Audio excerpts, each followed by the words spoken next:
Hello, everybody out there on YouTube. We are the middle-aged guys, and we bullshit about nothing. Well, on a general basis, but this particular video, yes, we are going to be bullshitting about Nintendo again. Sue us. I don't fucking care.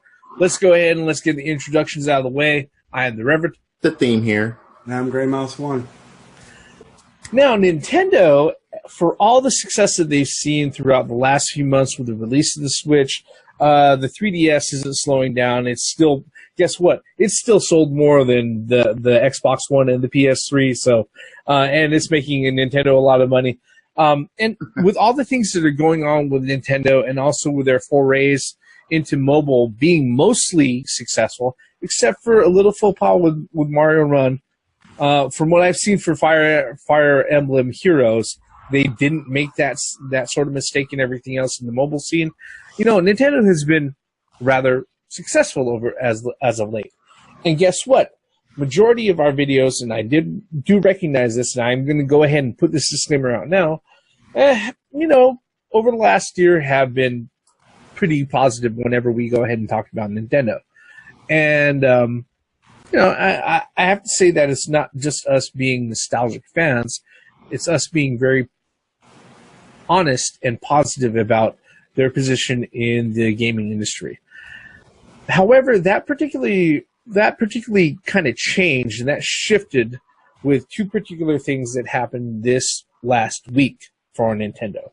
The very first thing that happened with Nintendo that seems to be very troubling for a lot of people is that, guess what? We are in the first few weeks of August, the second quarter of fiscal year 2018 as far as financials, and a lot of businesses go with everything that's been reported out for like financial numbers, profit sharing, and everything else. If you're somebody in the corporate world and you're an executive on like, you know, an executive board or something else like that, who is investing in a lot of these huge companies, not your mom and pop shops. I mean, like the huge companies that employ tens of thousands, maybe hundreds of thousands of people, maybe nationwide or worldwide as it goes. You know, this particular time of year is the time of year that you go ahead and you announce your financials out, and you're either giving your investors good news or bad news. Well, for Nintendo, their particular investment numbers and profits have been pretty positive, you know, up all the way, you know, all along the board. You know, the Switch is doing gangbusters for them, and is very, very successful.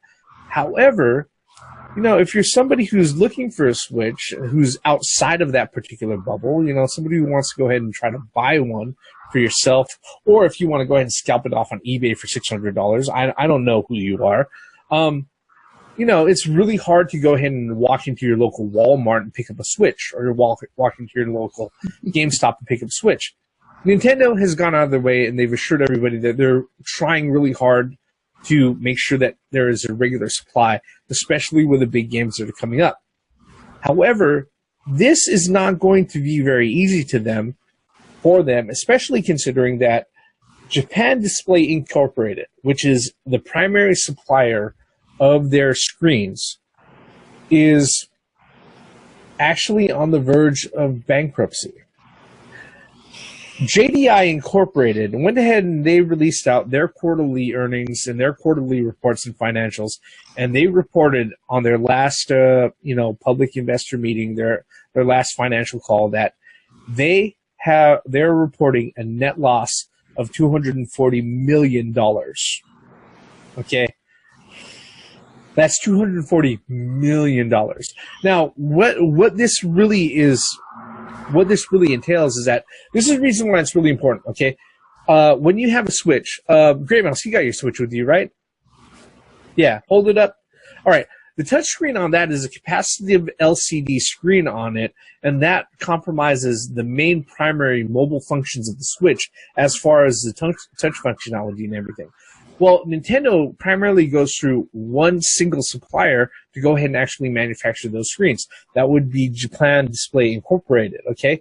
The problem with the screens, though, is that LED screens have, by and large, fallen out of vogue with a lot of the other manufacturers or brand names that might use something like that. Like a lot of the cell phone manufacturers, the biggest of which is Apple, Samsung and everything else. Well, Samsung, they make their own screens, all right? But Apple, LG, and all of the other major cell phone manufacturers, they've moved on to OLED screens, which use a different technology, and they use a different manufacturing process, okay? Because of that, the standard LCD display, especially in the small form factor for something like this or something like the Switch, guess what? That is no longer in demand from these main manufacturers. The only people who are really propping JDI Inc. at this time is Nintendo for the Switch.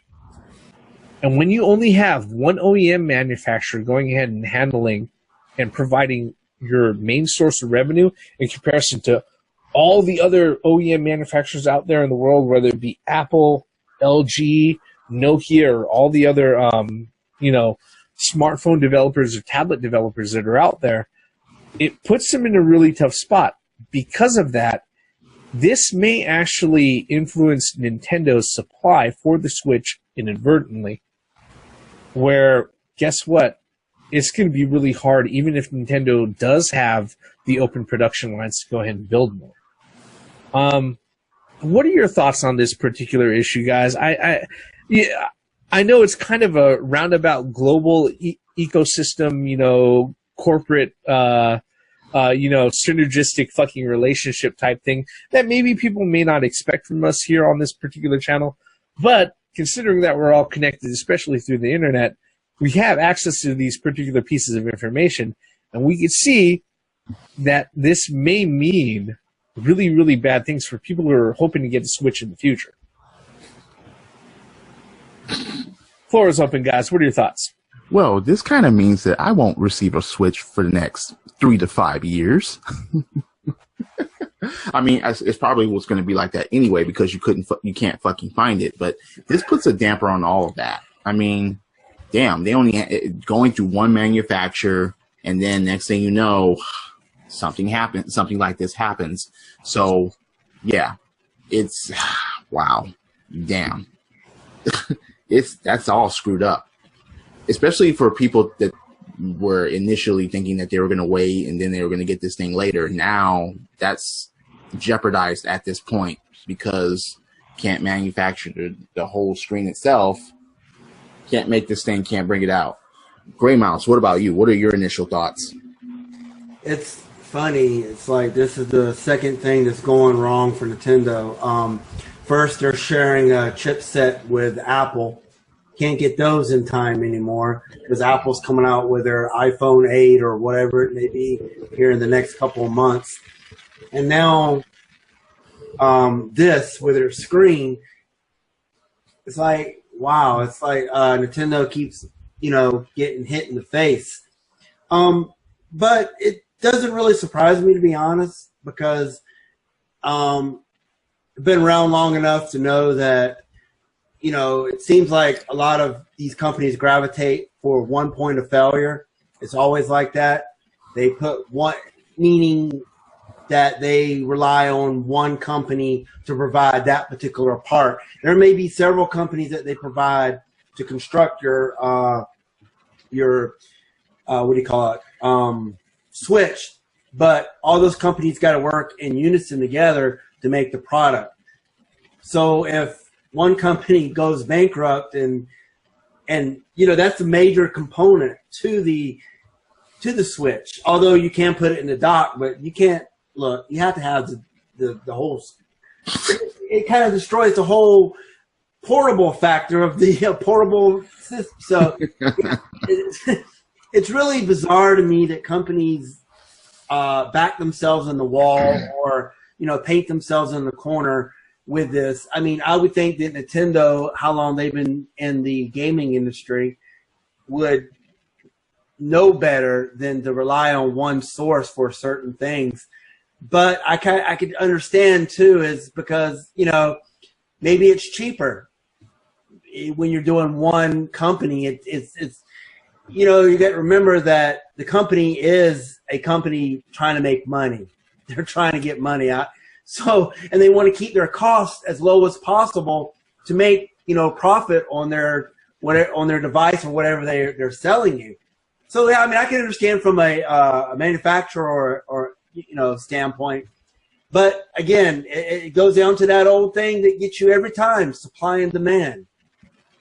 If you have this huge demand, but your supply can't meet that demand, there's going to be shortages. Just like what you said a few minutes ago, Theme, that you can't find, switches. I went to my local Walmart. I found two. Actually, they had two switches in that Walmart. I was really surprised. 99% of the time I go there and the cabinet's empty. Along with the 3DS, the cabinet's empty. They never have those. They sell out as soon as they get them. In fact, I've even gone to a point to where I asked the people, I said, hey, you got any in the back that you haven't pulled out in the front? Like, no, you're not the first person to ask this day. So, and this is really going to, I don't know, I hope they have enough out there, and especially since Mario Odyssey's coming out for the holidays, and these things are going to be, look, they're still wanted, and you can't find them. So I hope that Nintendo comes up with a solution soon. I hope that company, do you think, Reverend, that Nintendo would throw money at them? That would be conflict of interest. I would think, not really conflict of interest, but maybe they could get the parts for it cheaper if they put more to keep that company afloat. I don't know the inner working of a corporate company on a, so I don't know. I think the truth of the matter is, when it comes to JDI, all right, is that although Nintendo may be their single biggest OEM customer right now for displays and everything else, I'm just going to be honest, with the number of cell phone manufacturers that are out there, whether they be Apple, LG, Samsung, Nokia, or Ericsson, or any of the other ones that are out there. Wait, Ericsson's still around? Yeah, Ericsson's still around. All right, well, or let's just say Sony, okay? Yeah, because that was a Sony-owned brand. All right, okay. But the truth of the matter is that with the number of cell phone OEM manufacturers not being part of their customers and stuff like that, Nintendo, even though they're a big customer, they're not going to compensate for that number of profits or people not coming into them. Okay, and the thing about this is that it sounds to me like, look, finding yourself a local manufacturer, somebody who's going to sit there and help cut down on the logistical side of, hey, supply, transport, and everything else, manufacturing components and all of that. That's business 101. That's a smart move and everything. With this particular one, Nintendo is going to be able to find other manufacturers. However, that particular transition period to sit there and secure another main manufacturer is definitely going to translate to being a hit in the number of production units that are able to roll off the line for the fucking Switch. Okay? And the thing is that with this particular one, it's not just a Switch.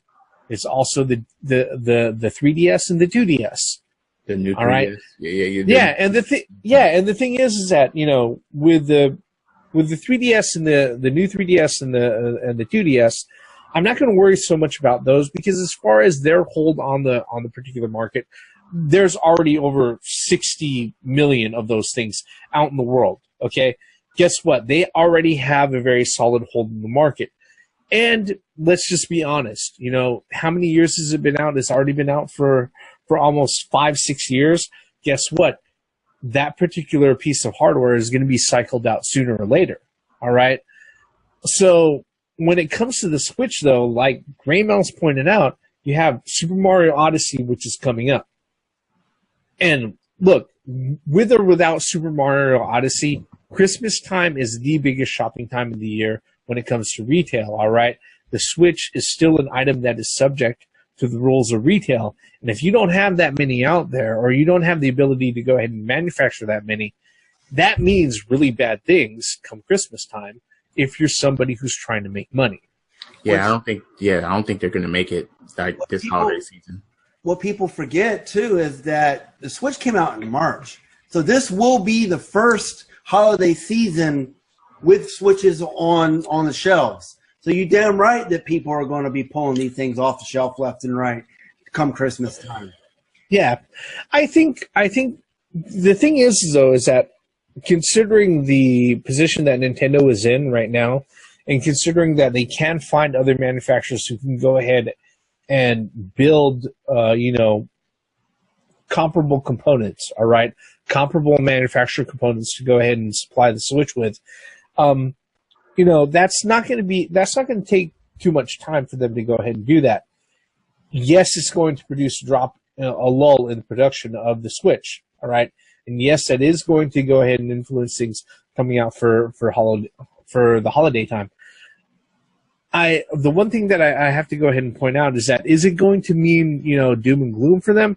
No, I don't think so. But yeah, this is gonna keep them, instead of being able to go ahead and sell like 12, 13 million fucking units by the end of this year, is gonna cap them to around 10 million units. All right. And in the large scheme of things, that is pretty significant if you're looking at a profit margin, especially for the end of the year.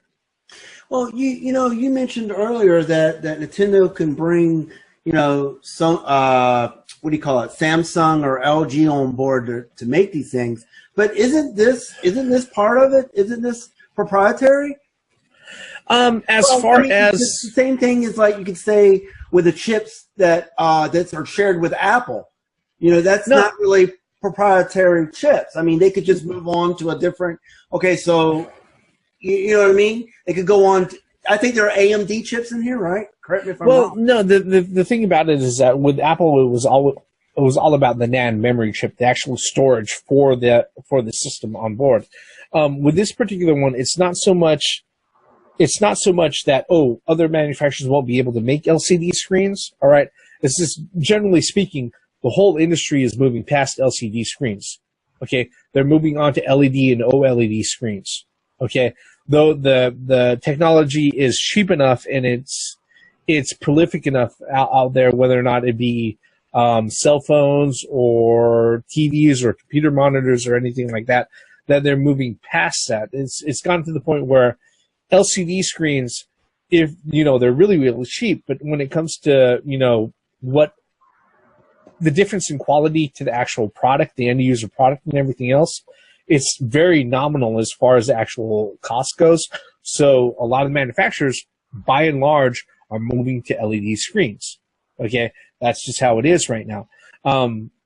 My first HD TV back in the day, like in 2006, 2007, when I purchased it, was an LCD panel. Guess what? It was expensive as fuck. Fast forward now, another 10 years, LCD is like, you can get that on fucking, a smartwatch, all right? Guess what? Even smartwatches aren't using LCD screens now. They're using LED screens. Mm-hmm. So the industry as a whole, not just gaming industry, not just cell phones, but everything has moved past LCD, where guess what? You have LED screens or OLED screens that have much higher display quality, and the technology has gotten affordable enough that none of the OEM manufacturers want to go ahead and use that. One of the last holdouts for that was Nintendo. One of the last holdout manufacturers for that was JDI. Because of that, they find themselves in this hard position where it's like, well, JDI wasn't able to sit there and keep up with everybody else. Because of that, they're in a hard financial position. And by consequence, is going to influence everybody who has a Switch. Well, not everybody who has a Switch. Everybody who wants to get a hold of the Switch. Probably from this point forward. Is JDI the sole provider of those? They're the main man. Sorry, wait. Let me rephrase that. Is Nintendo JDI's sole customer? They are their biggest customer right now. And that's the thing. Like I said, a few minutes ago, is that as big as Nintendo is and as big as the Switch is, that's not going to make up for the other OEM manufacturers that rely on that sort of technology. Okay, mm-hmm. For smartphones and mobile devices and other stuff like that, and it's it's just one of those things where, you know, the quantity just isn't going to make up for it. All right. Unfortunately, that isn't the only thing that's been facing off Nintendo this particular week. You know, whether or not they're looking at like trying to deal with scarcity issues that might impact things in the future. Nintendo was actually hit with a lawsuit earlier this week by Gamevice, and they went ahead and they filed a copyright infringement lawsuit surrounding the Joy-Cons for the Nintendo Switch. All right. Now, the funny thing about this is that the Gamevice pad that was put out, let's see here. The Gamevice game controller was put out in 2015, and what it is that it's a set of controllers that are connected to a flexible backing that can be used for Apple and Samsung devices and other traditional smart devices to allow somebody to go ahead and game on these mobile devices. I'm going to have pictures and links and everything to the whole actual case. I'm looking at the PDF for the actual filed copyright infringement, and they go pretty in depth with this particular thing.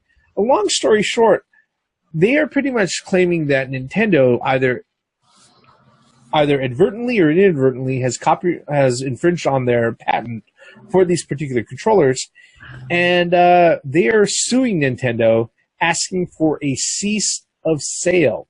All right. Now, cease of sale, yeah, they want to go ahead. No, not for the Joy-Cons, not just the Joy-Cons, but the Switch altogether. The Switch, yeah, right. Yeah, because the Switch comes packed in with Joy-Cons. So yeah, they are asking for the cease of sale for the Nintendo Switch, and they went ahead and they filed this particular case on August 9th, 2017. Guys, what are your thoughts on this particular case? Well, seeing how the Switch is barely out there is almost like it's already been a cease and desist as far as selling them. No, but all seriousness, fucking no.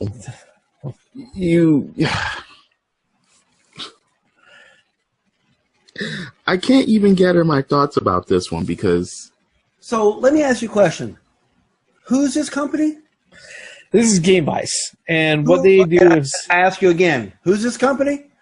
Yeah. What they do is that they... Who the fuck are you? Well, here's the thing. When it comes to patent law, there is... The only thing is that what should count with patent law, if you're somebody who is technologically knowledgeable, and if the patent office is doing their job correctly, is that, hey, look, there are particular processes and pieces of technology that are put together that you want to go ahead and patent, you know, and protect just in case anything else comes up like this, where you can sit there and say, oh, no, look, I came up with this first, you know, and for marketing and financial reasons, I can go ahead and I can protect what I have patented. All right. Well, there's also a reason why patents only last for a certain number of years. Well, what kills me is this. Number one, Nintendo filed this patent. So shouldn't it have gotten caught at that particular point if the patent office was doing its job? Like, hey, wait a minute, we have this one company over here that thought of this already. You know, so I don't understand how. Is it because Nintendo is that the Switch is doing stellar right now? Is that this company? Oh, I want some of that. I want to try to. I mean, this company what is it again? Gamevice. Gamevice. This company wants Nintendo to take the Switch off of the shelf. A cease and desist, totally. Yeah. And I've seen pictures of their device, and it looks nothing like this at all. Well, that's the thing about patents, is that it's really not really about like the way that it looks. It's more about procedurally how something works. Function. Well, no, yeah. I got that. But the one they had like a, you know, like we joked when we were talking about when the Switch first came out, we put our iPad and we put our controllers on the side of it. You know, when we were talking about when the Switch was just coming out, we first saw what it actually looked like. We all were joking about that.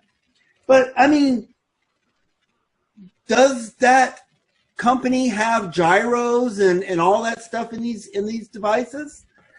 No, the way that from what I understand, just actually looking at the actual patent itself, is that they describe as two individual controllers that are connected to a smart device through a bridged connection. All right, and that through that bridge connection, they're able to go ahead and connect and communicate with the actual device and the controllers. Okay. The way that they have it worded, though, and I'm looking at the actual filing right here, the PDF document of the filing, because it's public knowledge. You can look this up yourself. Mm-hmm. We're going to have a link below. They're saying that because the Nintendo Switch has rails and it has a solid back, and that it communicates through those rails as far as the Joy-Cons into the Switch, and the back is used to secure those rails, that is what is infringing on their copyright. And what about the portable use as far as you can take the Joy-Cons off, connect it to other things? And that's not what that's not included in their copyright. Okay? Yeah, okay. And that's not included in their case. So they're talking about this right here, the rails. That's only the fact that you have the two Joy-Cons connected to rails that are fixed to a frame that spans the whole of the Switch. That back portion right there of the Switch. This right here? Yeah. Or like I said, I've got...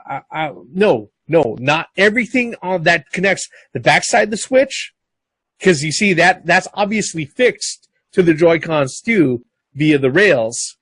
That constitutes their fixed, webbing for whatever they had for the Gamevice device. That don't even make no sense. It's part of their patent, though. That's the thing. All right. Now, here's the thing. This is what I'm going to say with this particular one. I think this is bullshit. Okay, I'm going to say that right now. Okay, I really think this is bullshit.